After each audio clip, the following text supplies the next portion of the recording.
mean, I'd like to believe I'm not, but I've just never seen any proof, so I just don't debate it anymore, you know?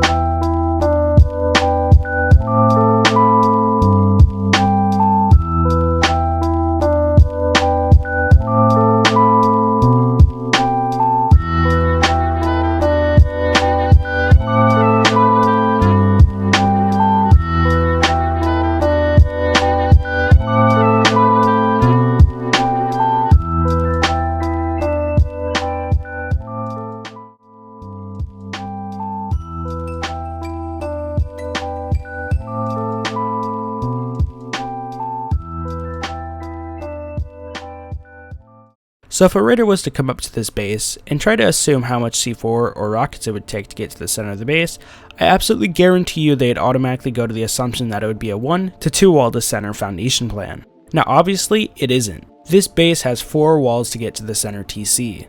And I do realize that there is a spot depending on the cupboard placement that it will be 3 walls to get to the center, but once you think about it, it's a 50% chance that they will blow through the right area, and you're also assuming that they know the layout. Now for any of you guys who are worrying about the floating walls that belong here, don't get worked up too much about it, because as long as you keep your foundations relatively low, they shouldn't be able to see underneath. They might not even know that there's no foundation supporting the wall. And so for the cost of this base, it'll be 19,000 stone, which takes 16 rockets or 8 C4 to get to the center tool cupboard. This is also assuming that you have armored doors, by the way. Now I do realize that there are cheaper methods of raiding this base, but come on, it's a 19,000 stone base, what are you expecting?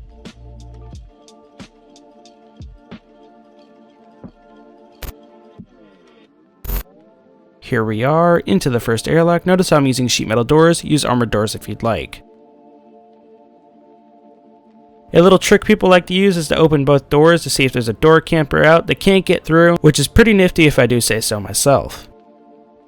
Double layer right here. You could put some hidden stashes here to hide some stuff, or you can use it as just a plant farm. And here's our first floor cupboard. You could put a box and a bag in this honeycomb right here if you'd like. But based on experiences, online raid defense really isn't useful as a solo player. I'm using a ladder instead of a door jump this time just because it's so much easier to use. This is our second floor, which is going to be our utility room, and right here are 2 campfires and 2 refrigerators so you can spawn in your bag and heal up quickly. Once again, here's your bag. Over here in this narrow hallway, we have 2 planters and 2 furnaces. On the other side is 2 more campfires and another sleeping bag. And behind this door is going to be some storage where we can store some weapons and armor. We're putting our weapons and armor down here, that way we can spawn in our bag and heal up and gear up on the same floor. Up the ladder hatch. Here's our 3rd floor, which will be our loot room. Over here are 5 furnaces, that way smelting power can be pretty high, especially with the 2 downstairs. Box to store metal and wood, and a campfire. And behind this door is where we are going to store our main resources, meaning things like stone, wood, sulfur/explosives, and of course metals. And in this final room we have just a bunch of storage for you guys to store whatever you want. So I've noticed a lot with solo bases that they don't have enough storage, so I've included a bunch of boxes for you guys so you guys don't have to struggle trying to throw things out. And here I'm just showing you guys can store whatever you want in here. And of course, what can be a Taco Tuesday video without begging for likes? What do you know, 350 likes, gimme gimme. Now on to our final floor, which will be our roof. On this roof we've got various shooting ports that'll help you in an event against a raider or any type of person who's harassing you. This includes things such as 45-degree sandbags, which will help take down people who are on a rock or on a structure. Water barrels, which will provide an excellent head glitch against people from a distance, or you can aim down below and shoot people who are right up against your base. And finally we've got something pretty interesting, which is these concrete barricades. Basically you can crouch behind them and shoot enemies to your left and right. The whole point of this is to limit the direction of fire, so whoever's by the mountain won't be able to shoot you as long as you're crouching.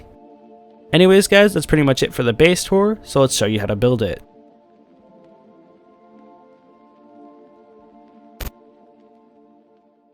We're going to start the base off by placing down our foundations. Place a square foundation down and make sure it is as close to the floor as possible. So you're generally going to want to find a flat area to build in. Place down another square foundation and then add a layer of honeycomb. You should get something that looks like this. Outline the center 2x1 with a layer of walls. Also remember to add in a doorway. Remove one of the squares and then replace it with the triangle foundation. Make sure the triangle foundation faces away from the other square, and then add another triangle on top of that one. That way we get like a little diamond shape in the center. Remove the outer two triangles that are supporting the wall. Remember, that wall's supposed to be floating. That way we can get something that looks like this. Now begin upgrading everything to stone. Eventually we'll be upgrading our foundations to sheet metal, that way it takes longer to decay. Once done with that, head back inside and place in your square floor tiles. Make sure you do this before you bring up the walls on the inside. Trust me, many people make this mistake and they have to restart the base build. Then place in a wood door and a normal lock, or a sheet metal door and a code lock, depending on your situation. From there, now you can place these two walls on the inside, upgrade them to stone, and then place down your cupboard. Then just do whatever you want with the interior. I usually just like put a large box there, and then I put like a bag right here, and then I'll put like a furnace in the corner.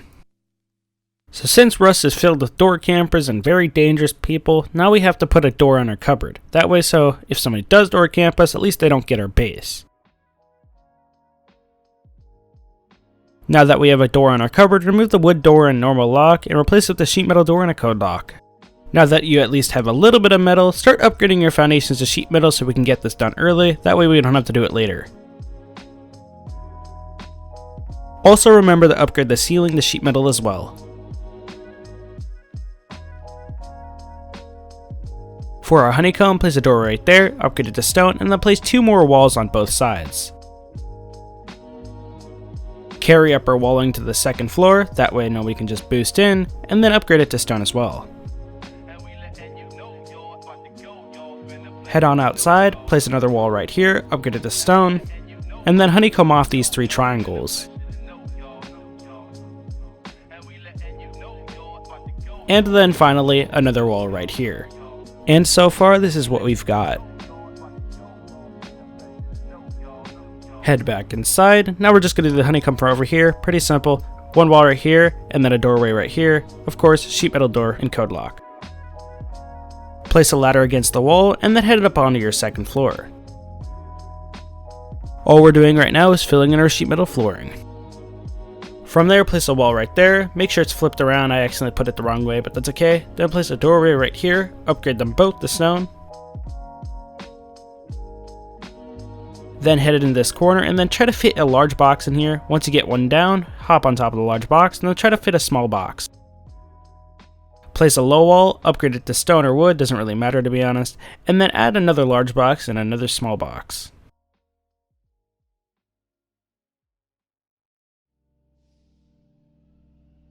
Then head it back into your starter 2x1 and then remove everything inside. Even if you have furnaces in here, you still gotta move it.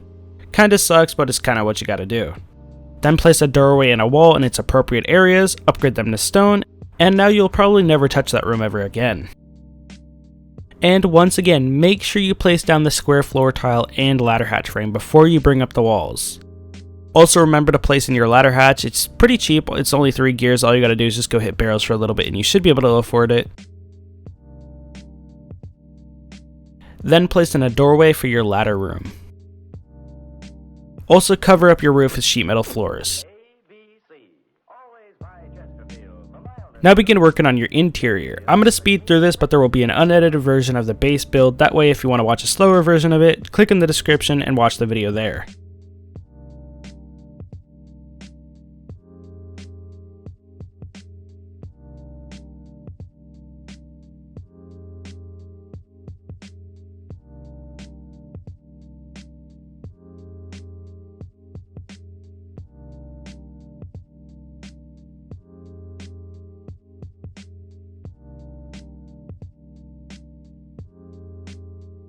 Head up to our third floor and place in the outer perimeter walls. On top of the ladder hatch, place a double doorway right here, upgrade it to stone, or sheet metal depending on what you like, and then place a single door right next to that.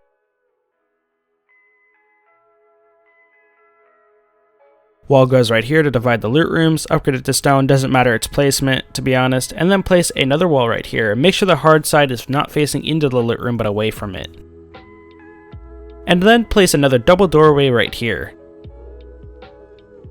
Now let's begin working on our loot room interior. This is our normal chest room, so I'm going to speed through this one.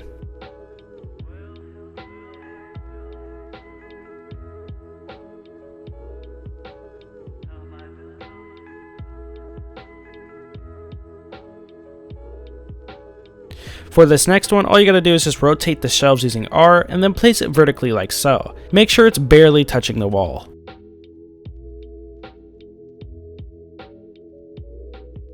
Then just place 4 chests on it like a normal shelf. Then get another box and rotate it using R and then place it as close to the wall as possible.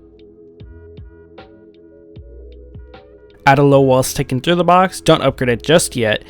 Then add a small box right in front of that large box, and then add one on top. Add a pair of double doors right there, make sure they face inwards, and then add your single door right onto the pod.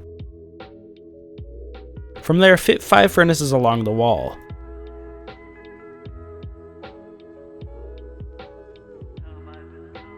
Now just fill in your sheet metal flooring and ladder hatches. And for our last step is going to be our roof. Head over here to where the triangles stick out. Since you can't just stick the barricade on the lone triangle, you have to have 2 more triangles. So add a square right here and then add a triangle and do it for the other side. And please do not upgrade these are used for temporary purposes. And as you see, if we remove the excess triangles and squares, the barricade will stay. Now just do this for the other side.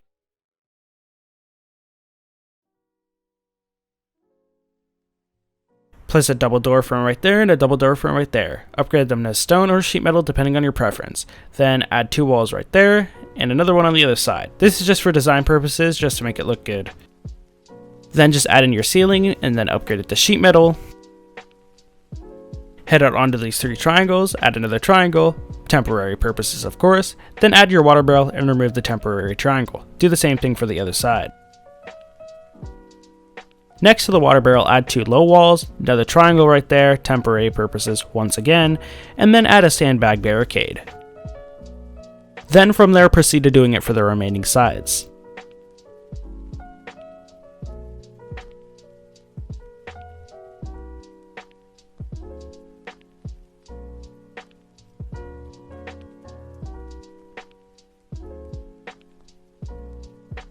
Then add in your high walls and you are done. Anyways guys, thank you all so much for watching, like, subscribe if you haven't already, and peace.